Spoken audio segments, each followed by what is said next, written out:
At both earlier services this morning, Christina introduced, it's July if Gary Hall's here, and I used to be the vicar in Malibu, and I always think I'm sort of like the Grunions running, or the Buzzards going back to Hinckley, Ohio, or that's your territory, right? Yeah, she's from.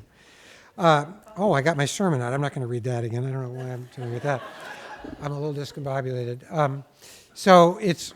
For those of you who don't know me, I'm Gary Hall. I was on the staff here for 11 years, and I've had a checkered career since I left, and I'm, in Hollywood they call it failing upward. You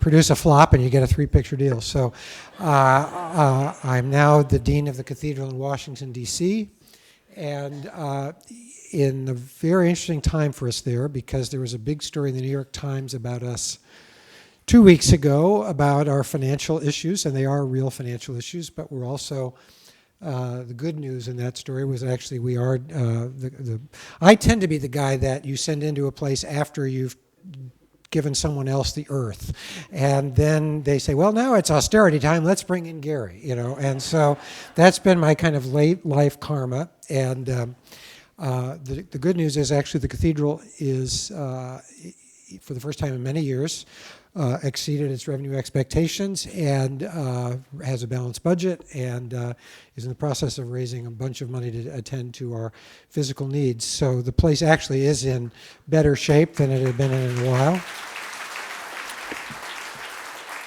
while. When I went there, they said they really wanted a priest who would speak to public issues, and then they got me, and they're not entirely sure that they're that happy with that decision. I've called, as many of you know, for the removal of our windows that have the Confederate battle flag in them. And that's played better here than it has there. Washington was a segregated city, as many of you know, through the 60s, really, and up until the Civil Rights Act. And then it is a southern city in many ways, and that's one of the reasons that Washington became the capital. It was a kind of a trade-off. The South got the capital closer to the South in exchange for signing the Constitution. And so it's been a complicated process. So I ask you to pray for the cathedral and me as we enter into this kind of discernment time with each other about what to do about these things, because it's clear to me they need to go, and it's clear to many people in our life that they should stay, and we've got to find a way. There's no way to solve this making everybody happy, and my other point, which I'll talk about in the lunch afterwards with colors, is that given everything that's happened in the last couple of years about race and violence in this country, it seems to me that a cathedral that calls itself the National Cathedral that's in the nation's capital, which is still a majority African-American city, really needs to take issues of race seriously and needs to move them and needs to move them to the top of our programmatic agenda, and I've said we're going to do that. And it's very hard for us to do that with credibility with two windows that display the Confederate battle flag looking down on us while we try to speak truth to the government. So I don't like ever being behind South Carolina and Alabama on moral issues, and so my hope is that we can actually at least get even with the Deep South. Shameless promotion, and then so I asked Christina to sell the book because I didn't want to be, I feel like I should come in wearing one of those things bus drivers used to wear, with the coin thing that you go like this. Two events I'd like you just to know about. One of them is that every year, many people in this room come every year. I do a retreat down at Camp Stevens, which is our diocesan camp in Los Angeles and San Diego, and actually, what I'm doing this morning is a kind of a greatest hits of some of the stuff we talked about at that retreat in May. Next year it will be March 4th through 6th at Camp Stevens, and so that will be on their website. and it's campstevens.org. And if you'd like to be part of a weekend at a great place, Kathy and I have served there on and off for about the last 30 years, being both a chaplain to their summer camp program and then doing these weekend retreats once a year. It's a wonderful resource in the Diocese of Los Angeles. It's a great camp. It's got a great staff. It's a wonderful place to spend a weekend. It's pretty affordable. Also, it's pretty Spartan too. I mean, it's not the Four Seasons. It's camping, but it's really a lovely place, and that will be March 4th to 6th, 2016. The other thing is that we have just been able at the cathedral to put together a pilgrimage to Iona that I'm going to lead. Iona is the northern island off the coast of Scotland where St. Columba came and essentially led the re-Christianization of the Britain. That will be April 28th to May 8th, 2016. We can only take 23 people. And so my lovely wife, Kathy, is here with a sheet of paper. Kathy Hall, do you want to stand up and wave to the crowd? We spared no expense. If you're interested in finding out more about it, come by and give Kathy your email address and we'll get in touch with you. Information about that will be on our website, www.cathedral.org, if you would like to find out more about that pilgrimage. But I've never been to Iona. I'm looking forward to going there. I know Ed has been there several times with the super secret big rector club, right? The urban suburban conference. They go away for a week after Easter and do these things. But Iona is supposed to be a beautiful place, a very special place, and I'm hoping we can get an interesting group of people to come to Iona next April 28th to May 8th. Thomas Merton. I do not present myself or pose as a Thomas Merton expert. There's a man in Los Angeles named James Finley. Many of you know he's been here several times, at least during my time, former Roman Catholic priest, therapist, a student of Merton's. He does a lot of programs about Merton, and he is the real deal. So after I've warmed you up, if you're interested in hearing someone who really knew and knows about Thomas Merton, look up anytime James Finley does anything, he's worth coming and hearing because he really has internalized what he learned from Thomas Merton in his own life, and he's wonderful and brilliant and interesting. I chose to do this year because as a kind of self-education project. This is the 100th year of Thomas Merton's birth. It's a centenary of his birth. He was born in 1915 in France, and I'll talk about his life in a second. And he's just had an enormous impact on Christianity in the last half of the 20th century and the first half of the 21st. And I want to start with two stories, one about Merton and All Saints and one about another spiritual person, Kenneth Leach. So George Regas retired on April 30th, 1995, and Ed Bacon started as rector on May 1st, 1995, and I was here during that transition. And after Ed had been called as rector, he came and met with what we were then calling the management staff. Do you still call it the management staff? What is it now, the senior staff? The program staff, the super secret staff club, or whatever. If we tell you, we have to kill you, right? It's like the CIA. So Ed came and spent a day with us. He met with each of us individually. And then he met with us as a group. And he told us all in the group meeting that his favorite book was New Seeds of Contemplation by Thomas Merton. And his favorite chapter in that book was chapter 5, Things in Their Identity, which was about this authentic self stuff. And he talked about that. Then we took a break and we went out, people went out their way to lunch. I went over to the Fuller Seminary bookstore, which used to be over here at the corner of Union and Los Robles, and thought, I'll pick up myself a copy of New Seeds of Contemplation. I walked in there, I saw the entire management staff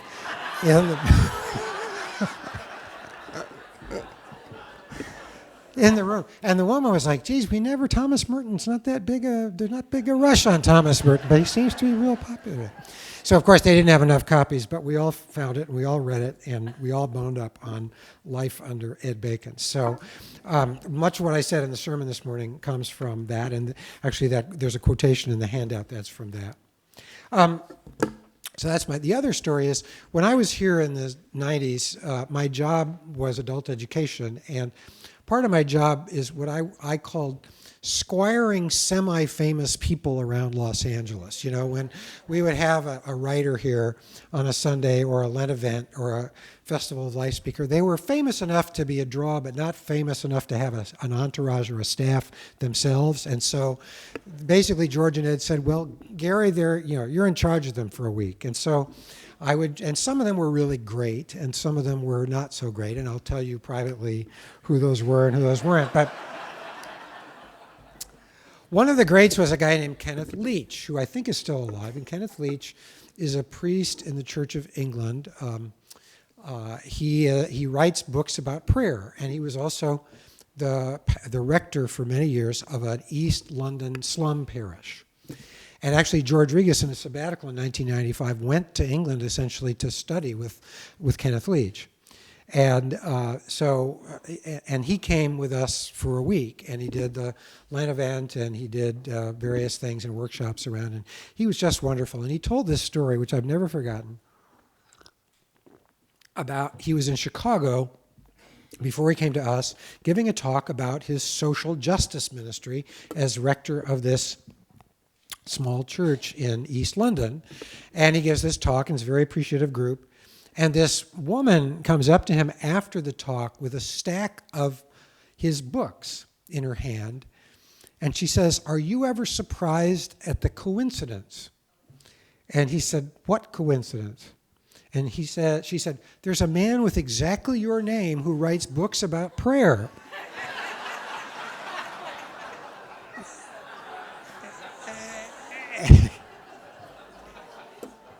And he said, "That's me."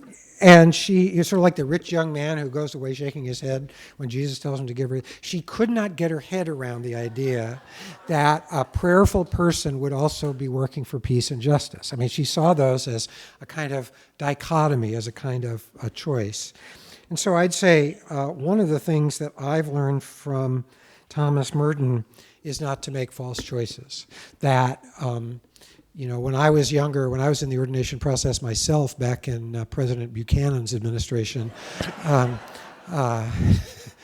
somebody, I think at one point you thank God for somebody in one of these services, thank God for the long ministry of Gary Hall. And I thought, man, this just feels like a long, strange trip, right? Yeah, I'm a deadhead.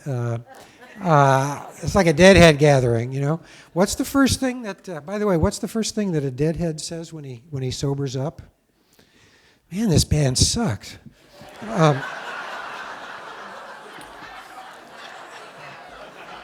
I'm probably the first dean of the National Cathedral ever to tell that joke. I actually like the Grateful Dead, so don't. I like them in some iterations, but not others. To get back to Merton, so I think the issue is that someone like Kenneth Leach or Thomas Merton says to us, we really don't have to make false choices between prayer and action. And in fact, the title I took for this talk is Contemplation in a World of Action, which is the title of one of his books. And it's a book in the 60s about what's the future of the contemplative life in a world that's calling for action, in a world where the society is really calling out for ministry on behalf of faithful Christians. So we don't, and when I was in the ordination process, there was always this, people would say, well, what's your prayer life like? What's your prayer life like?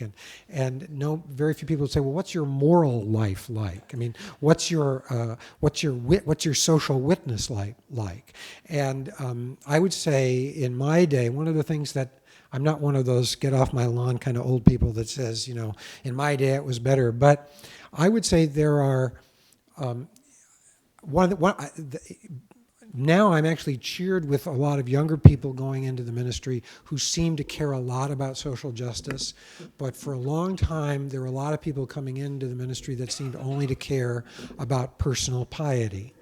And I think one of the things I've learned over the course of my life, as someone who's always cared about social justice, because I grew up in a kind of left-wing household, is how my own prayer life had to become aligned with my social concerns. One of my hopes for some of my younger colleagues, not my youngest colleagues, but my younger colleagues, is that they will discover that their call for personal piety, that walking the labyrinth has some implications about what you stand for in the rest of your life.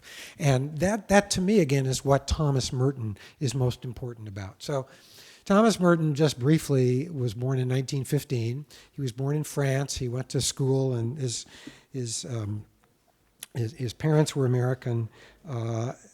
His mother died in France, and then he went to this boarding school in Switzerland. He went to Clare College at Cambridge. He lived, apparently, from everything we read about him, a very high life there, very active social life, had a lot of relationships with women, and got into a fair amount of trouble. And so his father insisted that he move to America. I don't know why he thought New York City would be, Geez, Cambridge is a little wild. Why don't you go to the Upper West Side of Manhattan? You should have read some of those parenting manuals, But he went to Columbia University, where he graduated in 1938. Really intended to be a writer and an English professor. He was an English major. He got a job teaching English, and then started. He went on a retreat and looked at the Franciscans. They kind of just said no, thank you. And then he went to visit Gethsemane Monastery in Kentucky, and was so taken with it that he asked to be made a postulant. And in 1941, he entered the monastery and began and basically lived at Gethsemane until he died in 1968. The abbot there, the prior there, really realized his vocation as a writer, and so asked him to write his life story, and he wrote a book called The Seven-Story Mountain, which some of you may have read. It's a book he later renounced, saying that he felt it was a little too triumphalistic, but it was a bestseller, sold hundreds of thousands of copies. And so they essentially, after that, asked him to really spend a lot of his time writing, and saw his ministry as writing. And he became increasingly, over time, more involved as a writer. It's astounding how much he wrote in 21 years, between 1947 and 1968. And at the same time, he moved more and more towards a contemplative life. He was thinking of being a hermit when he came back from Asia. He made his first big extended trip, actually, to Asia in 1968 to address a conference of monastics from interfaith traditions, Buddhist, Hindu, Christian monastics. In 1968, he gave his final talk, which was called Marxism and Monastic Perspectives, and then went back to his room, and he was electrocuted. There are various reports about how that happened, but he was electrocuted by an electric fan and died right after that talk.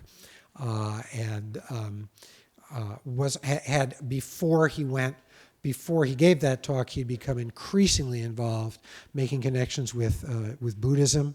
There's a wonderful book of letters between him and D.T. Suzuki, the great Japanese scholar of Zen Buddhism.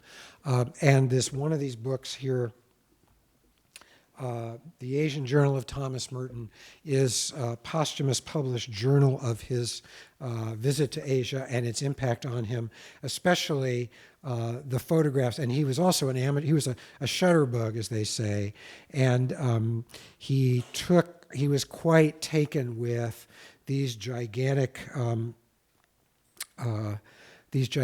carved stone Buddhas at Polonnaruwa in what was then Ceylon, which is now Sri Lanka, and clearly was on a path to a much more inclusive, universalistic kind of all-embracing spirituality, but very much grounded, obviously, in kind of traditional Christianity. So I want to just look at what I've done is, because this is a kind of low-impact preparation thing, make it easy on yourself. It's Gary Hall's motto. What's in it for me? The watchword of my life. The words to live by from kindly old Father Gary. The first excerpt on this handout, I'm not going to talk about in great detail. I talk about it in the sermon. Ed Bacon, I know, has talked about it here, but it's this great idea that Merton had that he equated sanctity or salvation with finding one's authentic self. Over the course of my life, my friend Margaret Cunningham, many of you know Maggie. Maggie preached at the National. I'm proud to tell you this. I've had Maggie preach at the National Cathedral twice. She preached at the cathedral a month ago. 4 people walked out on her sermon.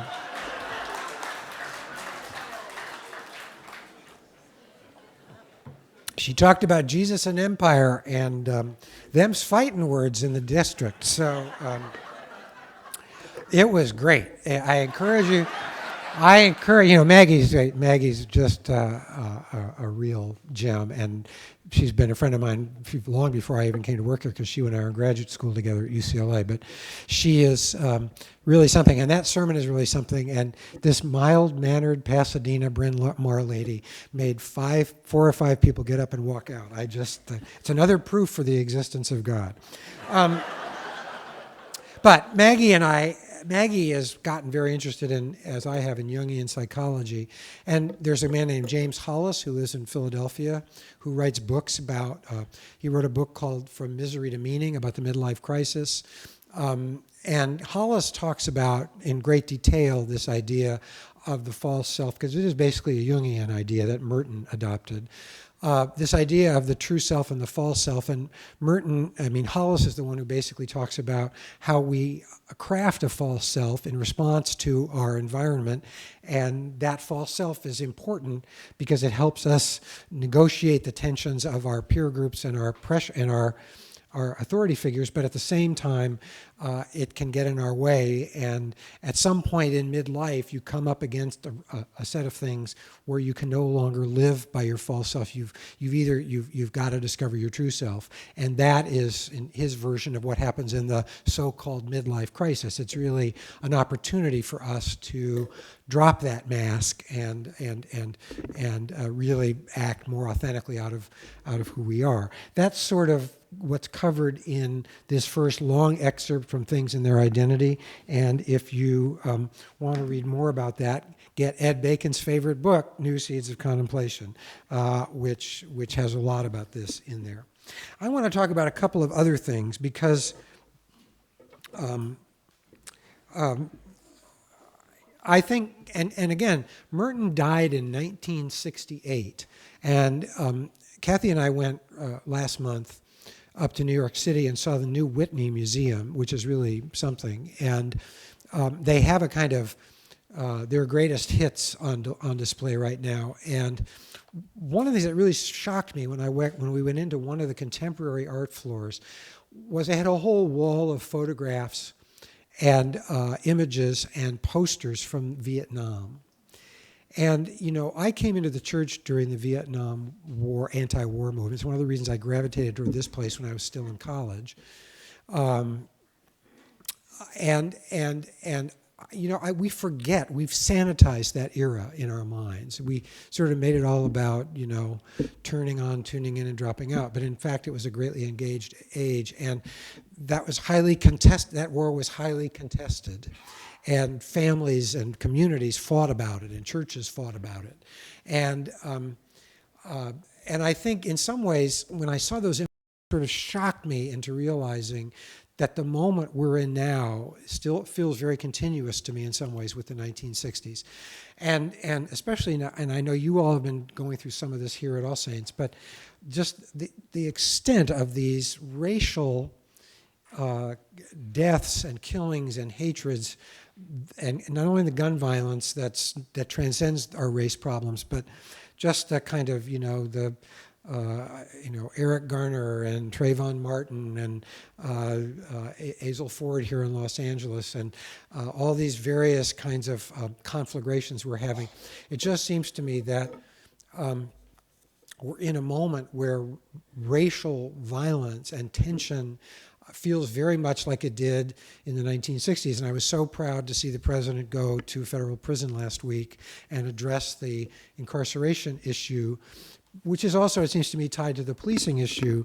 But in faith and violence, so the first thing about Thomas Merton is he's a guy who really prayed, right? He lived a really deeply contemplative life, prayed 5, 6, 7, 8 times a day, lived in silence most of the time, and wrote about personal spirituality. So he's got good street cred about all of those piety issues. But when you look then at the second handout, second quote I've got here on the handout, from Faith and Violence. So I have 2 quotes from Faith and Violence. One is from the chapter Toward a Theology of Resistance. And he says, the real moral issue of violence in the 20th century is obscured by archaic and mythical presuppositions. We tend to judge violence in terms of the individual, the messy, the physically disturbing, the personally frightening. The violence we want to see restrained is the violence of the hood waiting for us in the subway or the elevator. That is reasonable, but it tends to influence us too much.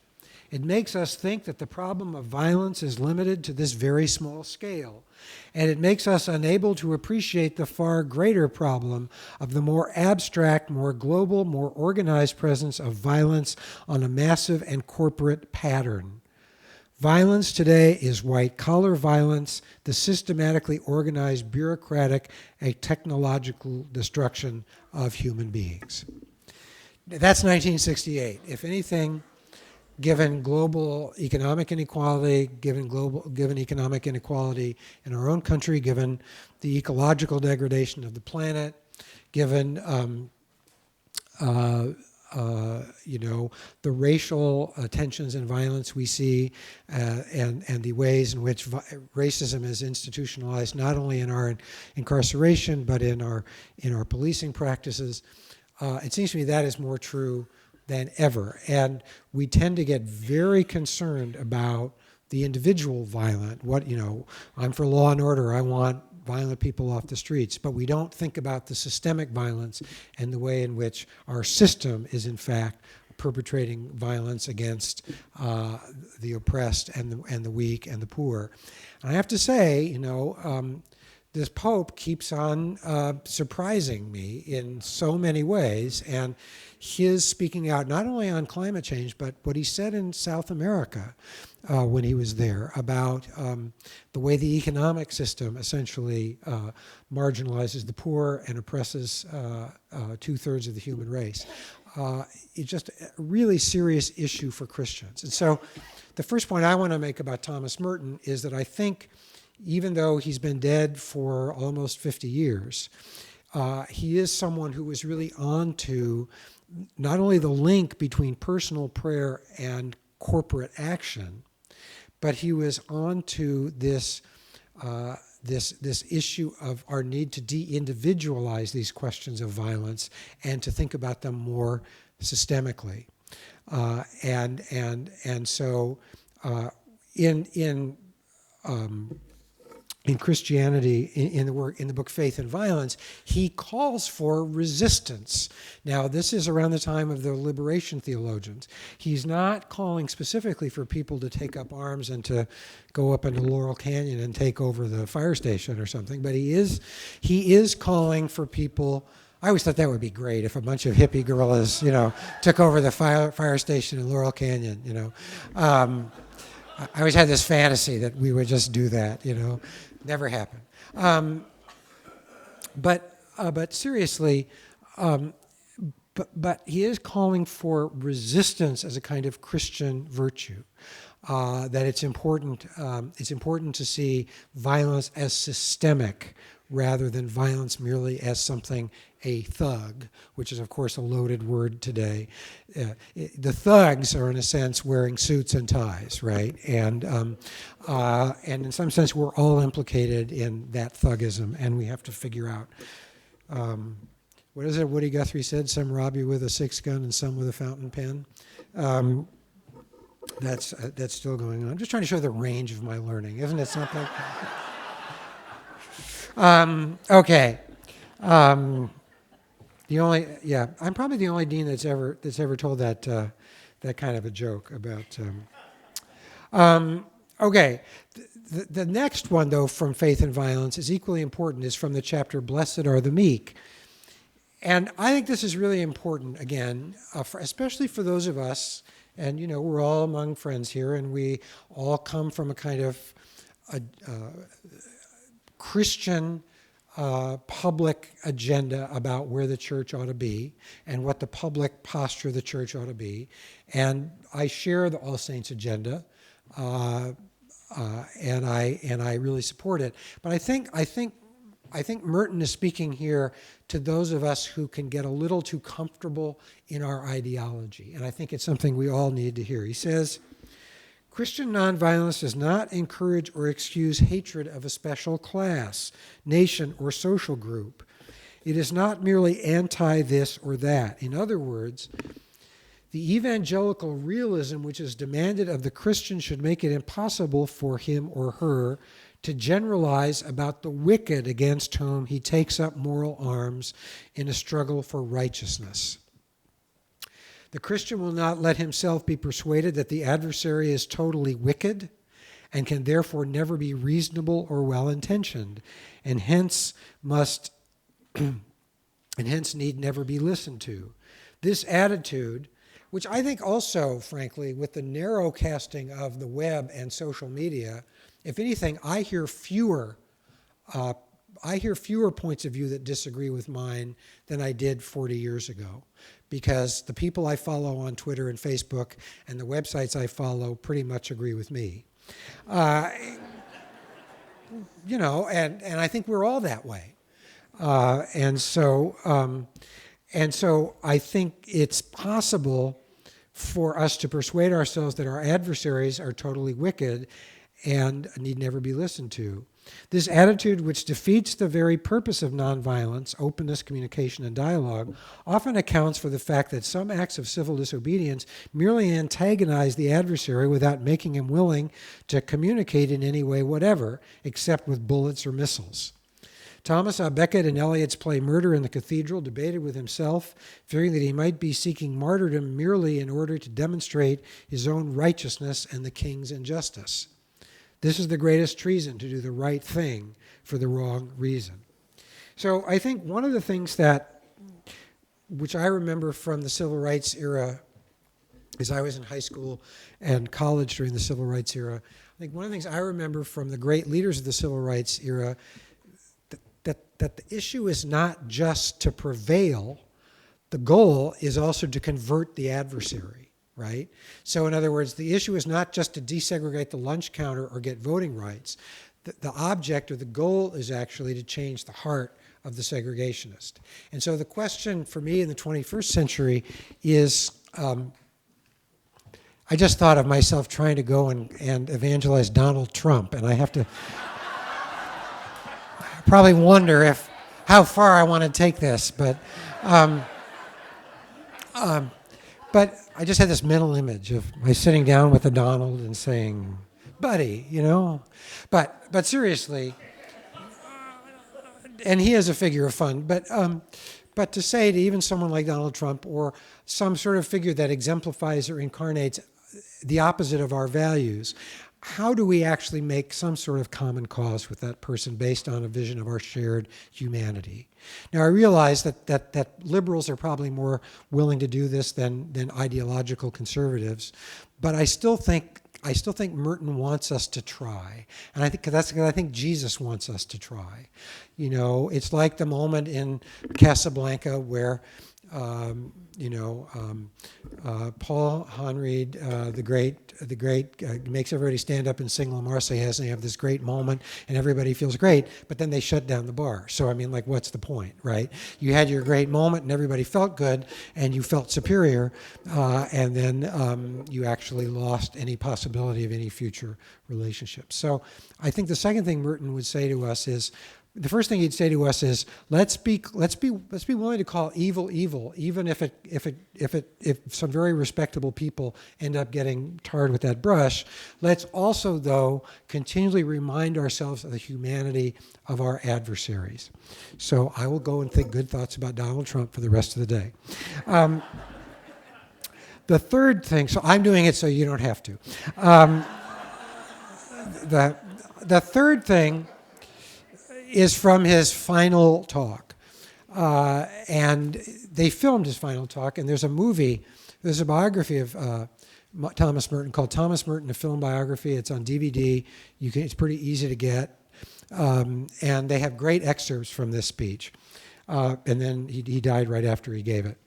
But he tells this story about the days when the Dalai Lama, the lamas were chased out of Tibet, and they were in India. And he tells the story. He's talking to a bunch of monks and nuns from various world traditions. And he says, I spoke to another Tibetan Lama, a young one whom I consider a good friend of mine, a very interesting person called Chongyam Trungpa, who became very famous in this country for not all the right reasons, but that's another story.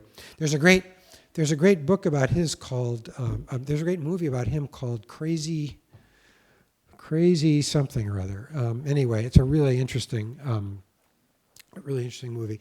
A Tibetan Lama, that is to say a reincarnation who got the complete reincarnation treatment, a thorough formation in Tibetan science, monasticism, and everything. He had to escape from Tibet to save his life like most other abbots. When he was faced with the decision of leaving his country, he did not quite know what to do. He was absent from his monastery on a visitation to some other monastery, and he was caught out in the mountains somewhere and was living in a peasant's house, wondering what to do next. He sent a message to a nearby abbot friend of his saying, "What do we do?" The abbot sent back a strange message, which I think is very significant. "From now on, brother, everybody stands on his own feet." To my mind, that is an extremely important monastic statement. If you forget everything else that has been said, I would suggest you remember this for the future. From now on, everybody stands on his own feet. This, I think, is what Buddhism is about, what Christianity is about, what monasticism is about, if you understand it in terms of grace. It is not a Pelagian statement. Pelagianism is, you can save yourself by your works. But a statement to the effect that we can no longer rely on being supported by structures that may be destroyed at any moment by a political power or political force. And remember, he's speaking to Buddhist monastics who live in communist countries. And so those days, and behind the Iron Curtain, and Christians who live behind the Iron Curtain, who are facing a kind of Soviet or Maoist kind of repression. You cannot rely on structures. The time for relying on structures has disappeared. They are good and they should help us, and we should do the best we can with them, but they may be taken away, and if everything is taken away, what do you do next? Now, this is where I think, and this is my last point, and then if there are comments or questions, I'd be happy to run with them. We're at a moment now, and if you followed the stuff, the most recent Pew study about how people understand their religious identity, the percentage of people who consider themselves Christians, the challenges I've faced, both running a seminary and running a cathedral in a time of changing giving and membership patterns and belief patterns. We're in a time of great change when a lot of this last General Convention, to which Susan Russell was one of your alternate deputies, was really about restructuring the Episcopal Church in the light of all of our financial and membership challenges. I mean, All Saints probably feels a little bit immune from these cultural issues, but I'm here to tell you that the rest of the church is facing real questions about the viability of the structure as we have known it. So I think the thing Merton is saying in his last talk is we cannot depend upon the structures to do the work of Christian living and world transformation for us. It's great that there is a robust place like All Saints Pasadena still, carrying the torch and the flag for a kind of social justice in the 21st century. But we need to be realistic and creative about what it will mean in the next 100 years to keep the faith going and lively in a way that does not depend upon the traditional structures of parish and seminary and diocese, because frankly, they don't seem to be viable in 2015 as they were in 1968 or even in 1985. And so I think the last point that Merton wants us to make is that we need to stand against the culture we're in, whether it's the overweening Soviet or Maoist kind of oppression of Marxist communism, or we need to stand against our culture when it's a kind of a thoughtless, laissez-faire market capitalism. And I have always said that the great thing about the Episcopal Church is that it manages to incarnate the worst features of both market capitalism and Stalinist planning in the same institution. So those are my... You can see why I never became a bishop. Those are my thoughts about Thomas Merton and what he's saying to us. And we got about 5 minutes or so, 6 minutes for comments, questions, objections. Hands up if you have a question, please. There's one over here.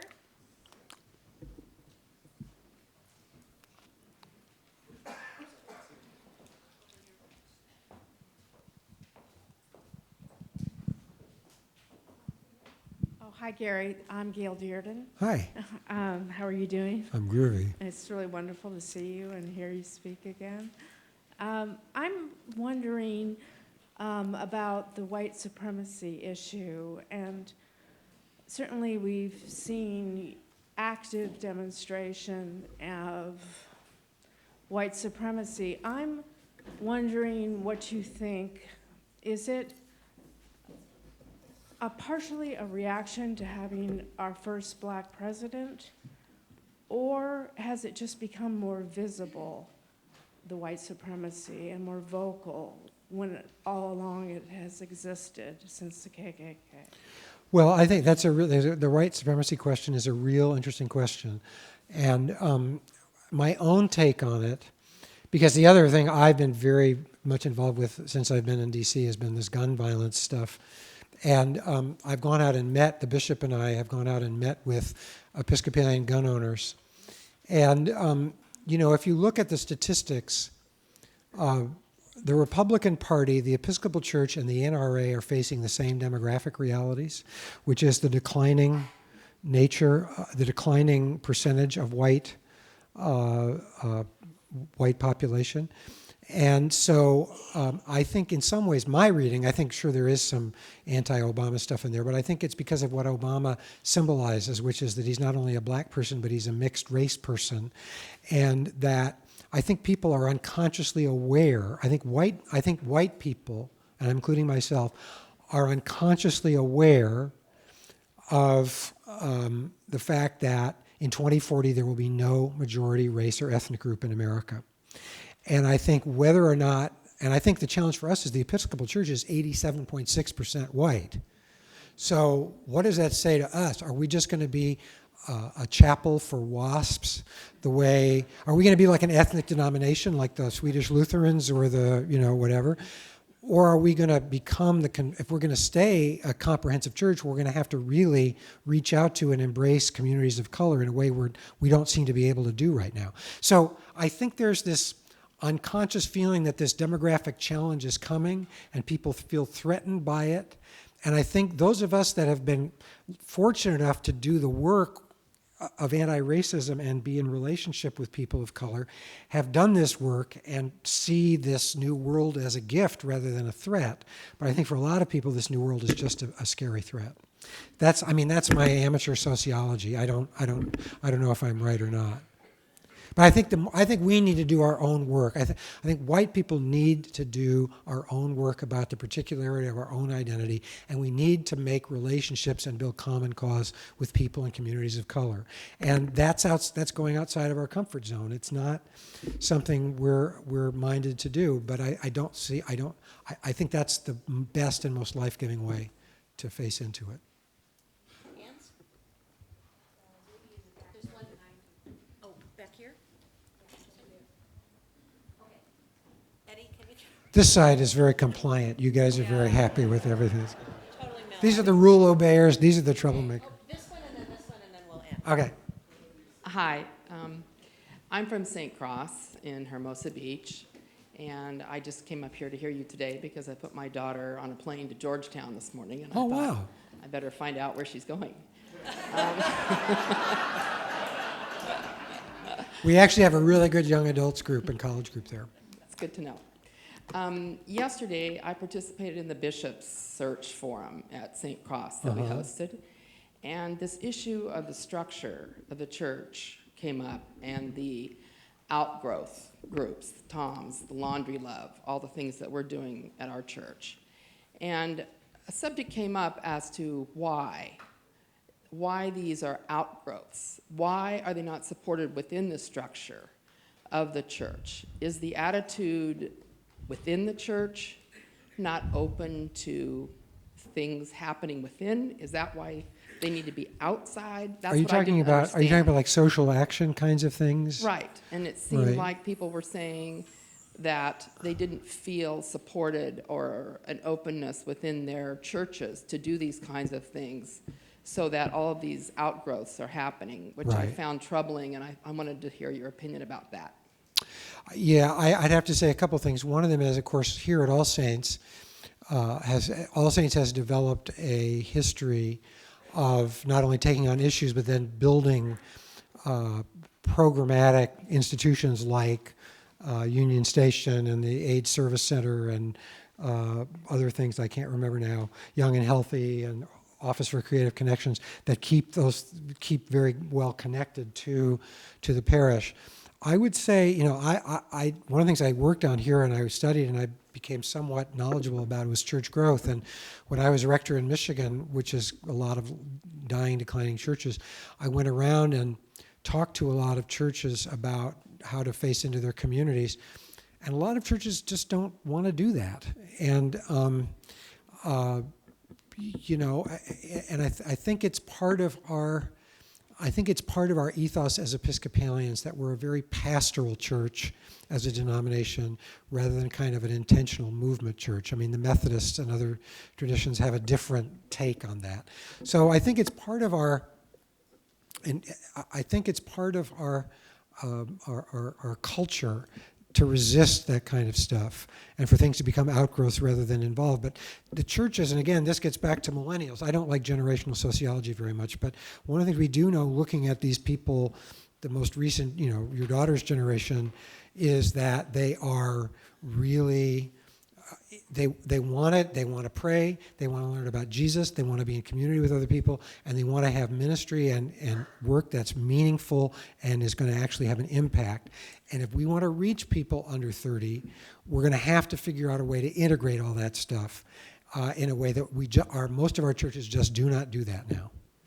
I'm really sorry. I have to bring this to an end. We have to get Gary back into church at 11:15. Thank you all for being here. Thanks, everybody.